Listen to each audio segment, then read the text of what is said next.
What is up, guys? Welcome back, or welcome to Running for Views. Today we're going to be talking about fueling for a 100-mile race. But before I get into that, did you know that 91% of you aren't subscribed? Subscribe now, or you're going to have the squirts your entire race. You don't want to be poopy for the big race, right?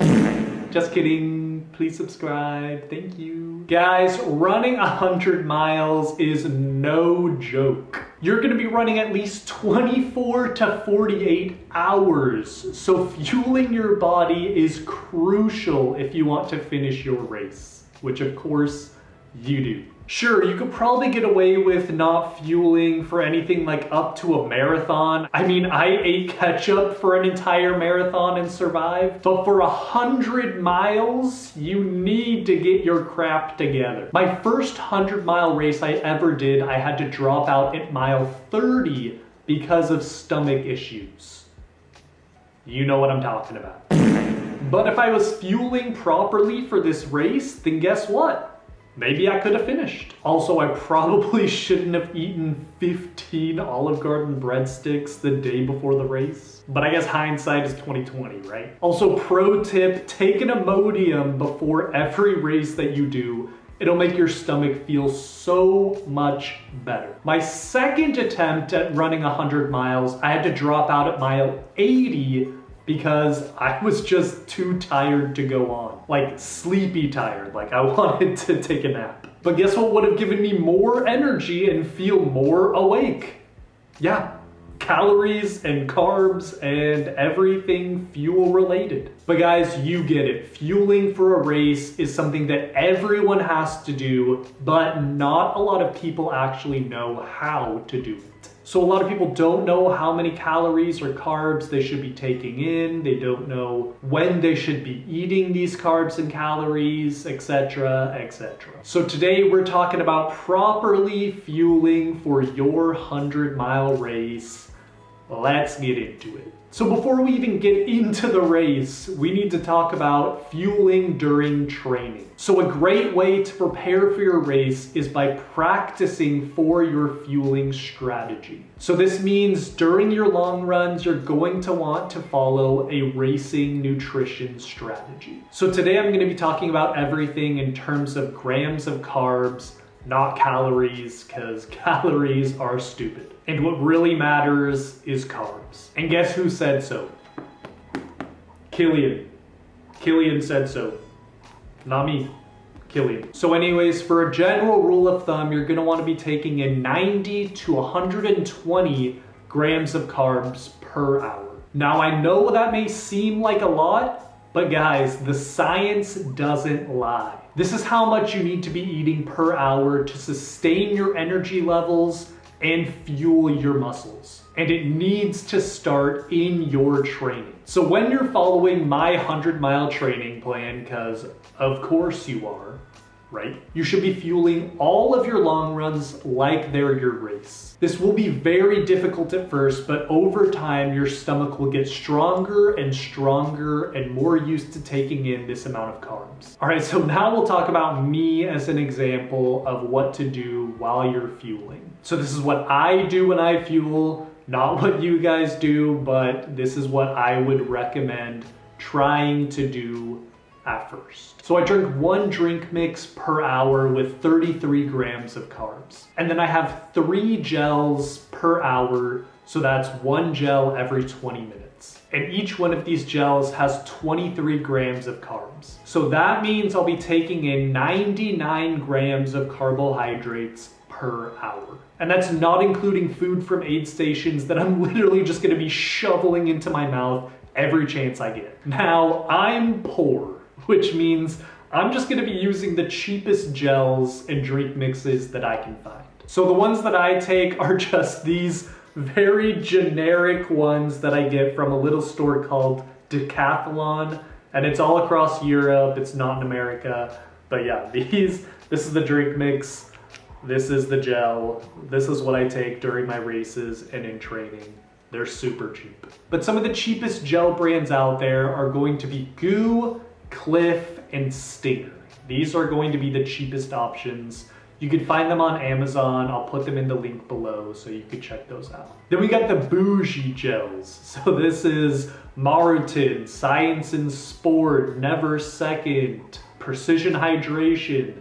These are all the expensive brands, but work really well. But yeah, guys, I would really recommend carb drink mixes just because they're really high in carbs and they taste a lot better than the sticky, gooey, gross gels. And some of the drink mixes have up to 90 grams of carbs just for one pouch. But anyways, guys, back to the long runs. Just make sure that you're taking in as many carbs as you could possibly handle and then add some more on top of that. This will really prepare you for your race and get that stomach strong. All right, so now on to race day. So if your race starts early in the morning, then you need to eat 1 to 2 hours before your race. And the general rule is 1 to 4 grams of carbs per kilo of body weight. So that's 1 gram for every 2.2 pounds for you Americans out there. So I think that a lot of us have been under fueling before our race, which is just making us start from a really bad place. So just for reference,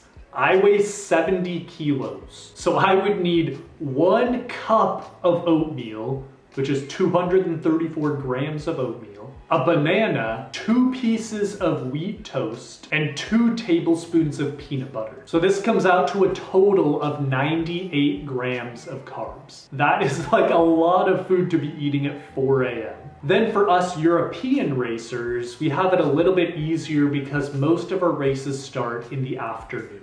So that means that I'll be eating 200 grams of cooked pasta, 100 grams of tomato sauce to go on top of the pasta, and 2 pieces of wheat toast with butter and jam, for a total of 110 grams of carbs. Now, I mean, you could eat this meal in the morning before your race, and I have done that and it works for me. But yeah, just do whatever works for you. If you need to have breakfast food in the morning, do that.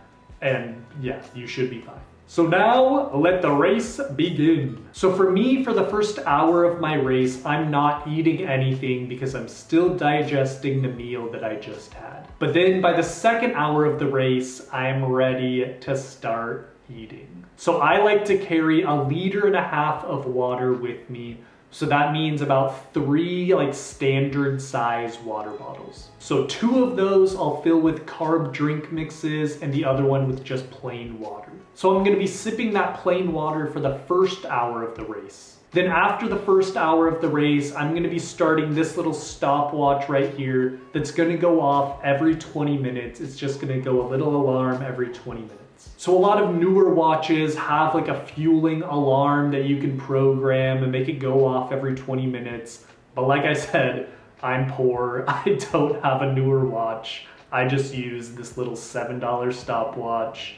And yeah, it does the trick. So yeah, every 20 minutes, this is gonna be going off and reminding me to take a gel. Then I'm also gonna be sipping on my carb drink mix for the entire hour and drink 1 full bottle of it per hour. So these 2 carb drink mixes should be enough to get you to that first aid station. But if it's not, hopefully there's like a water fill-up point where you can stop and put in another carb drink mix, or you can just take in more gels. But yeah, my pack is basically like 50% gels when I'm running these races, so yeah. So then you'll just continue taking 1 drink mix and 3 gels per hour till the end of your race, right? Easy enough.